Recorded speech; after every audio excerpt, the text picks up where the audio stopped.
ایک بہت بڑے حضرت گزرے ہیں شاہ ولی اللہ صاحب، ان کے 4 صاحبزادے ہیں، شاہ عبدالعزیز، شاہ عبدالقادر، شاہ رفیع، شاہ فلا۔ سب سے بڑے شاہ عبدالعزیز ہیں، اور اپنے 3 چھوٹے بھائی ان کے پاس پڑھے ہیں، اور ان میں سب میں چھوٹے شاہ عبدالقادر ہیں۔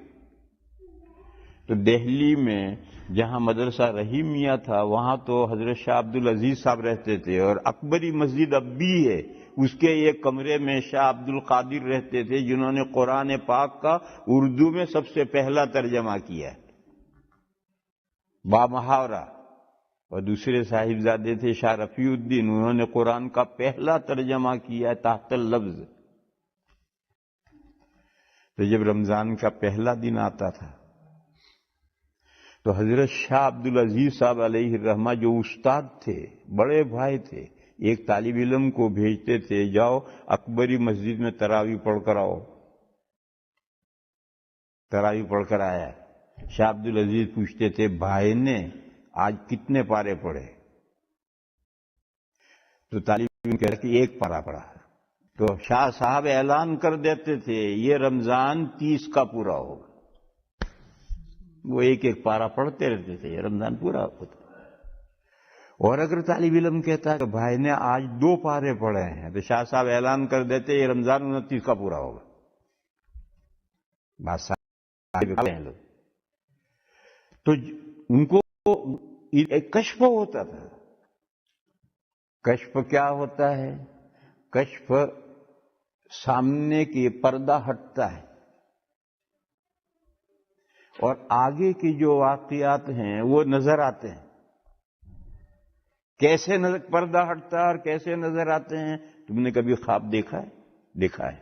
آگے کی کچھ باتیں تم نے کبھی دیکھی ہیں، پھر تعبیر دینے والے نے تعبیر دی، تم نے پوچھیے پھر ایسا ہی ہوا ہے یا نہیں؟ اس نے خواب دیکھا کہ فلاں عورت کے لڑکا پیدا ہو، اور پھر لڑکا ہی پیدا ہوتا ہے۔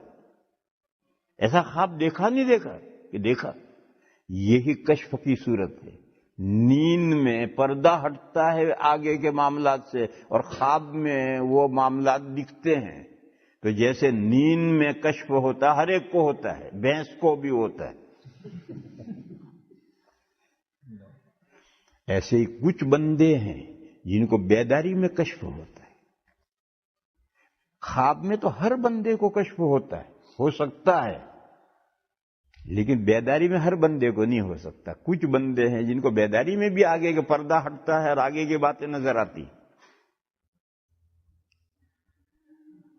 تو حضرت شاہ عبدالقادر صاحب علیہ الرحمہ اگر پہلے دن تراویح میں 1 پارہ پڑھتے تھے تو شاہ عبدالعزیز صاحب اعلان کر دیتے تھے یہ رمضان 30 کا پورا ہوگا۔ 2 پارے پڑھتے تھے، وہ اعلان کرتے تھے یہ رمضان 29 کا پورا ہوگا۔ معلوم ہوا کہ بڑوں کی سنت یہی ہے، روزانہ 1 پارہ پڑھو۔ آج کل لوگ اتنے بےتاب ہیں،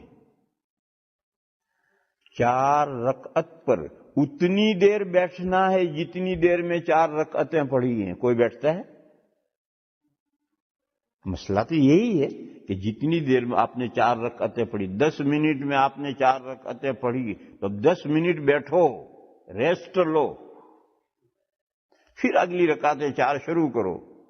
یہاں تو پانی کا 1 گلاس نہیں پینے دیتا امام، فوراً کھڑا ہو گیا۔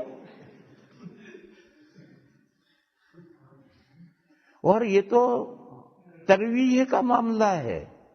خود نماز کا حال یہ کر رکھا ہے کہ نہ ثنا پڑھتا ہے، نہ درود پڑھتا ہے، نہ دعا پڑھتا ہے، بس فٹافٹ قرات اور فٹافٹ رکوع سجدے اور فٹافٹ قاعدہ التحیات پڑھ کر کے اگر ایک چھوٹے سے چھوٹا درود پڑھو، پڑھتے پڑھتے سلام بھیج دو۔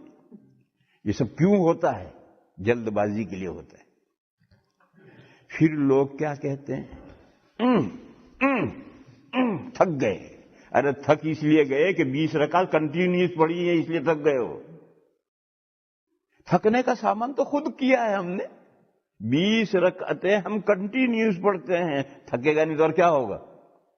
ارے 4 رکعت پڑھو، 4 رکعت پڑھی اتنی دیر ریسٹ کرو، پیر لمبے کرو، چائے پیو، بیڑی مت پیجیے، چائے